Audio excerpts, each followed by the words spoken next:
پیارے دوستو، یہ بات آپ سب جانتے ہیں کہ انسان کے یہاں انسان ہی پیدا ہوتا ہے۔ گائے کا بچہ گائے ہی کی طرح ہوگا، بھینس کا بچہ بھینس کی طرح ہوگا، شیر کا بچہ شیر کی طرح، اور کتے کا بچہ کتے کی طرح ہوگا، اور بکری جس بچے کو پیدا کرے گی وہ بکری ہی کی طرح ہوگا۔ لیکن آج ہم آپ کو بکری کے ایک ایسے بچے کے بارے میں بتانے جا رہے ہیں جس پر یقین کرنا ہر انسان کے لیے بڑا ہی مشکل ہوگا،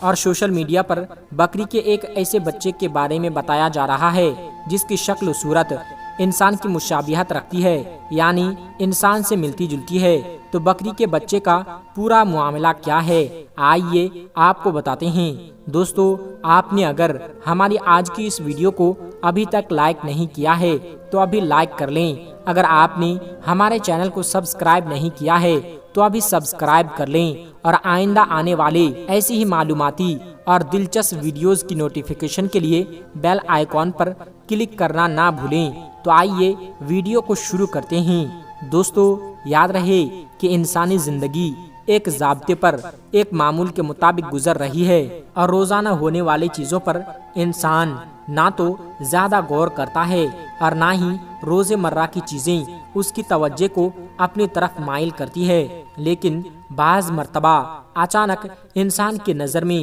ایک ایسی چیز آ جاتی ہے جو کہ معمول سے بالکل ہٹ کر ہوتی ہے، اور یہ چیز اس انسان کی توجہ کو فوری طور پر اپنی جانب کھینچ لیتی ہے، اور انسان اسی چیز کے بارے میں مزید جاننے کی کوشش میں لگ جاتا ہے کہ آخر یہ کام کیسے ممکن ہوا۔ مثال کے طور پر اگر آپ کسی بکری کو 4 پیروں پر چلتا ہوا دیکھیں تو آپ کو حیرانی نہیں ہوگی، لیکن یہ کوئی خاص بات نہیں کہ بکری 4 پیروں پر چل رہی ہے۔ لیکن اگر آپ کسی بکری کو 2 پیروں پر چلتا ہوا دیکھیں تو یقیناً آپ بھی حیران رہ جائیں گے کہ بھلا یہ کیسے ممکن ہے۔ دوستو، اگر کوئی آپ سے یہ کہے کہ بکری نے ایک بچہ پیدا کیا تو آپ اس کی بات پر زیادہ غور نہیں کریں گے، کیونکہ یہ کوئی خاص خبر نہیں ہے کہ بکری نے بچہ پیدا کیا۔ لیکن اس بات پر تو ہر کسی کے کان کھڑے ہو جاتے ہیں کہ بکری نے جو بچہ پیدا کیا اس کی شکل و صورت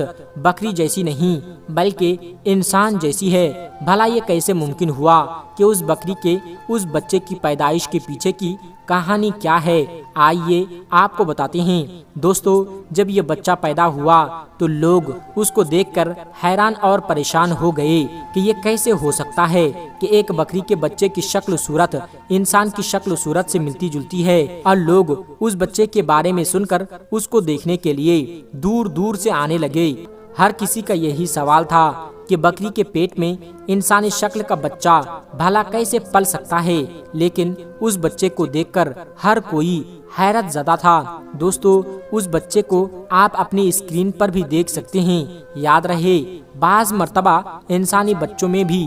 کچھ ایسے بچے پیدا ہو جاتے ہیں جو عام بچوں جیسے نہیں ہوتے۔ چلیے آپ کو یہاں ایک ایسے ہی بچے کے بارے میں ہم بتاتے ہیں جو کہ ہندوستان کی ریاست مدھیہ پردیش کا ایک بچہ ہے جس کا پورا چہرہ بالوں سے ڈھکا ہوا ہے۔ بتایا جا رہا ہے کہ مدھیہ پردیش کے علاقے رتلام سے تعلق رکھنے والا تقریباً 14 سالہ للت پیدائشی طور پر ایک عجیب و غریب بیماری میں مبتلا ہے۔ للت کو جو بھی پہلی بار دیکھتا ہے وہ اسے دیکھ کر ڈر جاتا ہے، لیکن جو لوگ اسے جانتے ہیں وہ اس بچے سے اس قدر مانوس ہو چکے ہیں کہ اب انہیں نہ تو للت کو دیکھ کر ڈر لگتا ہے، اسے دیکھ کر کچھ عجیب محسوس کرتے ہیں۔ طبی ڈاکٹر کے مطابق للت ایک ایسی بیماری کے ساتھ پیدا ہوا جسے ویروبول سنڈروم کہا جاتا ہے۔ ویروبول سنڈروم کی بیماری میں ملوث انسان کے چہرے سمیت تقریباً پورے جسم پر 5 سینٹی میٹر تک لمبے بال اگتے ہیں۔ للت اپنے اسکول اور علاقے کے دوستوں میں بہت ہی زیادہ مشہور ہو چکا ہے۔ اس کے دوستوں کے مطابق للت پڑھائی میں اچھا لیکن تھوڑا سا شرارتی ہے۔ دوستو، للت اور دوسرے بچے یا بکری کو انسانی شکل میں پیدا ہونے والا بچہ دراصل یہ سب اللہ کی نشانیوں میں سے ایک نشانی ہے عقل والے کے لیے، تاکہ ہم اور آپ ایسے لوگوں کو دیکھ کر قدرت کے اختیار کو، اللہ کی طاقت کو سمجھ سکے اور اس بات کو تسلیم کر سکے کہ سائنسدان یا سائنس دنیا میں کتنا بھی ترقی کر لے، لیکن اللہ تبارک و تعالیٰ کی طاقت کے سامنے سب کے سب کمزور اور بونے نظر آتے ہیں۔ اللہ تبارک و تعالیٰ اپنی زبردست قدرت کا مالک ہے۔ اگر اللہ چاہے تو بن ماں باپ کے اپنے نبی آدم علیہ السلام کو پیدا کرے۔ اللہ اگر چاہے تو حضرت آدم علیہ السلام کی صرف ایک پسلی کے ذریعے بن باپ کے ان کی بیوی حضرت حوا کو پیدا فرمائیں، اور اگر چاہے تو بن باپ کے حضرت مریم کے ذریعے اپنے نبی عیسیٰ علیہ السلام کو پیدا فرمائیں۔ اس ساری کائنات کا نظام چلانے والا اللہ تبارک و تعالیٰ ہے، اور انسان کتنی ہی اونچائیوں تک کیوں نہ پہنچ جائے، کتنی ہی ترقی کیوں نہ کر لے، اللہ کی قدرت کے سامنے وہ بہت عاجز اور کمزور ہیں۔ اللہ ہمیں اور آپ کو روزمرہ کی زندگی میں آنے والی ایسے واقعات کو دیکھ کر سبق حاصل کرنے کی توفیق عطا فرمائیں، آمین یا رب العالمین۔ دوستو، آج کا ٹاپک ہے جمعرات کو بیوی سے ہم بستری کرنا کیوں ضروری ہے۔ تو یہ ویڈیو شادی شدہ لوگوں کے لیے، ان جوڑوں کے لیے بہت ہی زیادہ اہم اور بہت ہی زیادہ ضروری ہے، تو اس ویڈیو کو شادی شدہ لوگ ضرور دیکھیں اور بچے اس ویڈیو سے دور رہے۔ پیارے دوستو، حضرت جابر بن عبداللہ رضی اللہ تعالیٰ عنہ سے روایت ہے، انہوں نے فرمایا، یہودی کہا کرتے تھے کہ جو کوئی پچھلی طرف سے ہو کر عورت سے اگلی جگہ میں ہم بستری کرتا ہے، اس کا بیٹا بھینگا پیدا ہوگا۔ تو اللہ تبارک و تعالیٰ نے آیت نازل فرمائی جس کا ترجمہ یہ ہے کہ تمہاری بیویاں تمہاری کھیتی ہے، اپنی کھیتیوں میں جس طرح چاہو آؤ۔ پیارے دوستو، جمعرات کو ہم بستری کرنے والے لوگ رسول اکرم حضرت محمد صلی اللہ علیہ وسلم کا یہ فرمان ضرور سن لے، اور جو لوگ جمعرات کو ہم بستری نہیں کرتے ان کے لیے رسول اللہ صلی اللہ علیہ وسلم کا فرمان ہے، وہ بھی ان کو ضرور سننا چاہیے۔ جمعرات کو ہم بستری کرنے کے کیا فائدے ہیں، جمعرات کو ہم بستری نہ کرنے کے کیا نقصان ہے، جمعرات اور جمعہ کو ہم بستری کیوں ضروری ہے اور اس کا ثواب کیا ہے، حدیث کی روشنی میں اس کا جواب کیا ہے، ہم بستری کا سنت طریقہ کیا ہے اور کون سے وقت میں ہم بستری کرنی چاہیے، انشاءاللہ اس ویڈیو میں آپ کے ساتھ شیئر کریں گے۔ شوہر کو ہم بستری کے لیے مناسب وقت طے کر لینا چاہیے، اس لیے کہ عورت حساس مزاج کی ہوتی ہے، لہٰذا اگر مرد اس سے ایسے وقت میں ہم بستری کرے گا جو اس کی مرضی کے خلاف ہو، یا اس وقت وہ بیماری یا تھکی ہو، تو وہ عورت کے ساتھ زبردستی ہوگی، جس سے عداوت اور بغض پیدا ہوگا۔ ماہرین کا کہنا ہے کہ ہم بستری کرنے میں ٹھنڈے دماغ سے کام لینا چاہیے کہ ہر ہفتے میں یہ کام 2 مرتبہ کیا جائے، اور ہاں، خصوصی حالات یا طبی اتار چڑھاؤ کے اعتبار سے انسان اس میں کچھ کمی یا زیادتی بھی کر سکتا ہے، لیکن اس میں زیادتی ہرگز نہیں کرنی چاہیے، اس لیے کہ اس سے جسم کو نقصان پہنچتا ہے، عقل کمزور ہو جاتی ہے اور انسان بے ہمت ہو کر کام کاج کے قابل نہیں رہتا، اور اسلام نے انسان پر جو ذمہ داریاں عائد کی ہے انہیں پورا نہیں کر پاتا۔ ہم بستری 12 مہینوں کے تمام اوقات اور ایام میں جائز ہے، اور دن اور رات میں ہر وقت کی جا سکتی ہے، سوائے اس کے کہ مرد اور عورت روزے دار ہوں یا عورت میں نفاس کی حالت میں ہو۔ ابو داؤد اور نسائی کی حدیث میں آتا ہے کہ جو شخص جمعہ کے دن بیوی کو غسل کرنے پر مجبور کرے، یعنی بیوی سے ہم بستری کر کے اسے غسل پر مجبور کرے اور خود بھی غسل کرے اور نماز کے لیے جلدی کرے اور اول وقت میں جائے اور سوار نہ ہو، پیدل چل کر جائے اور امام کے قریب بیٹھیں اور امام کی بات کو غور سے سنیں اور لغو بات نہ کرے، تو اس کے ہر قدم اٹھانے پر 1 سال کے روزے اور کھڑے ہو کر نماز پڑھنے کا ثواب ملتا ہے۔ پیارے دوستو، حدیث شریف میں ہے کہ حضرت عائشہ صدیقہ رضی اللہ تعالی عنہا نے نبی کریم حضرت محمد صلی اللہ علیہ وسلم کی بارگاہ میں عرض کیا کہ یا رسول اللہ صلی اللہ علیہ وسلم، ہمارے ماں باپ آپ پر قربان ہوں، وہ کون سا وقت ہے جس میں ہم بستری کرنی چاہیے؟ اور دوسری بات یہ کہ عورتوں کو تو ثواب ہے لیکن مردوں کو کیا ثواب ہے؟ حالانکہ یہ حیا کا مسئلہ ہے، لیکن میں اسلام اور حدیث کی روشنی میں یہ بات واضح کرنا چاہتی ہوں کہ ازدواجی زندگی کیسے گزارنی چاہیے۔ اللہ کے رسول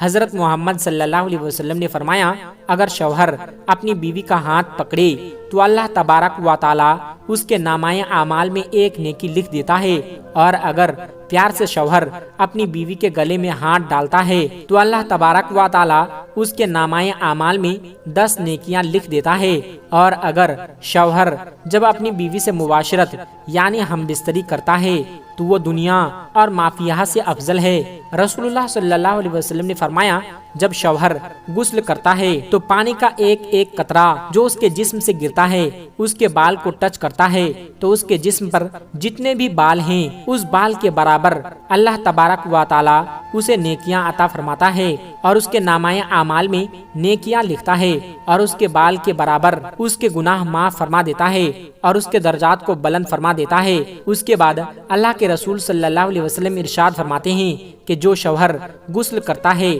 وہ دنیا اور ما فیہا سے افضل ہے۔ اس کا مطلب یہ ہے کہ اللہ تبارک و تعالی اسے وہ چیز عطا کرتے ہیں جو دنیا اور ما فیہا سے بہتر ہیں۔ اللہ کے رسول حضرت محمد صلی اللہ علیہ وسلم فرماتے ہیں کہ اللہ تبارک و تعالی تمام فرشتوں کو جمع کر کے ان کے درمیان فخر کرتے ہیں کہ دیکھو یہ اپنی بیوی سے ہم بستری کے بعد رات کے اس حصے میں میرے خوف سے میرا ڈر رکھتے ہوئے غسل کر رہا ہے، اور غسل کرنے کے بعد یہ میری عبادت کرے گا تو اللہ تبارک و تعالی فرشتوں میں فخر کرتے ہیں۔ تو یہ ہم بستری کرنے کی فضیلت ہے۔ شوہر کا اپنی بیوی کو خوش کرنے کا اتنا بڑا ثواب ہے تو اللہ تبارک و تعالی خود اپنے فرشتوں کے سامنے یہ بیان کرتا ہے، فخر کرتا ہے کہ یہ میرا بندہ اپنی بیوی کو خوش کرنے کے بعد رات کے اس حصے میں ڈر اور خوف کی وجہ سے غسل کر رہا ہے تاکہ وہ میری عبادت کر سکے۔ اس کے بعد اللہ کے رسول صلی اللہ علیہ وسلم ارشاد فرماتے ہیں، اللہ پاک تمام فرشتوں کو گواہ بنا کر کہتا ہے کہ میں نے اس کے گناہوں کو معاف فرما دیا، میں نے اسے بخش دیا۔ جو شوہر ہم بستری کے علاوہ اپنی بیوی کے پاس نہیں سوتے ہیں تو وہ سن لے کہ رسول اللہ صلی اللہ علیہ وسلم نے فرمایا ہے، تمہاری بیوی ہے جسے ہم بستری کی غرض نہ ہو تو اپنی بیوی کے ساتھ سوئے اور رات گزارے، اس لیے کہ جب آپ اپنی بیوی کے ساتھ رات گزاریں گے تو اسے ہمت ملے گی اور اسے خوشی حاصل ہوگی۔ جب آپ کی بیوی خوش ہوگی تو اللہ تبارک و تعالیٰ کے رسول حضرت محمد صلی اللہ علیہ وسلم فرماتے ہیں، پھر ادھر ادھر سونے سے افضل یہ ہے کہ آپ اپنی بیوی کے ساتھ سوئے۔ ان کی اپنی بیوی کے ساتھ سونا انبیاء کرام کی سنتوں میں سے ہیں۔ اب بات کرتے ہیں کہ ہم بستری کا وقت کون سا بہتر ہے اور کون کون سے دن کرنے چاہیے اور کون کون سے دن نہیں کرنی چاہیے۔ دوستو، ہم بستری کی اتنی بڑی فضیلت ہے۔ سنت یہ ہے کہ ہم بستری جمعہ کی شب یا جمعہ کے دن کرنی چاہیے، اسی لیے کہ امام بخاری رسول اللہ صلی اللہ علیہ وسلم سے روایت کرتے ہیں کہ آپ صلی اللہ علیہ وسلم نے فرمایا کہ جو شخص جمعہ کے دن غسل جنابت کرے اور پھر نماز کو جائے تو وہ ایسا ہے کہ گویا اس نے اونٹ کا صدقہ کیا، اور جو دوسری گھڑی میں جائے تو اس کو گائے کے برابر صدقہ کا ثواب ملتا ہے، اور جو تیسری گھڑی میں جمعہ کے لیے جائے اسے سنگدار مینڈھے کے برابر ثواب ملتا ہے، اور جو چوتھی گھڑی میں جائے اسے مرغی کے برابر ثواب ملتا ہے، جو پانچویں گھڑی میں جائے اسے انڈے کے برابر ثواب ملتا ہے۔ یعنی ان ساری چیزوں کا صدقہ دینے پر یا ان کی قربانی کرنے پر جتنا ثواب ملتا ہے اتنا ثواب یہاں پر ملے گا۔ پھر جب امام خطبے کے لیے نکل آئے تو فرشتے خطبہ اور ذکر سننے کے لیے حاضر ہو جاتے ہیں۔ رسول اللہ صلی اللہ علیہ وسلم فرماتے ہیں، جمعہ کے دن جب انسان اپنی بیوی کے ساتھ ملتا ہے یعنی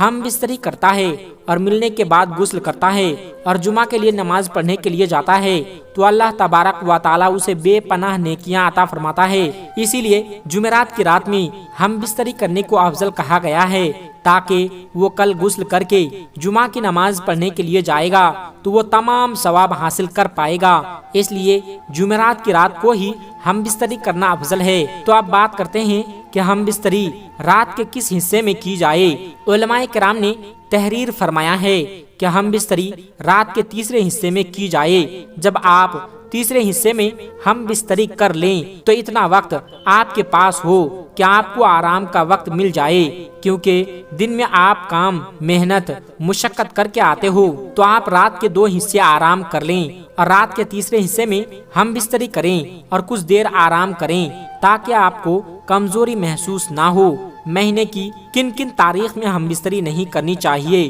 تو اس کا جواب ہے آپ کسی بھی دن کسی بھی وقت ہم بستری کر سکتے ہیں، لیکن علماء کرام فرماتے ہیں کہ ہم بستری دن میں نہ کرے، رات میں کرے، کیونکہ رات کا وقت ہم بستری کے لیے افضل ہے۔ دن میں ہم بستری کرنا کوئی منائی نہیں ہے، مگر رات میں کرنا زیادہ بہتر ہے۔ علماء کرام فرماتے ہیں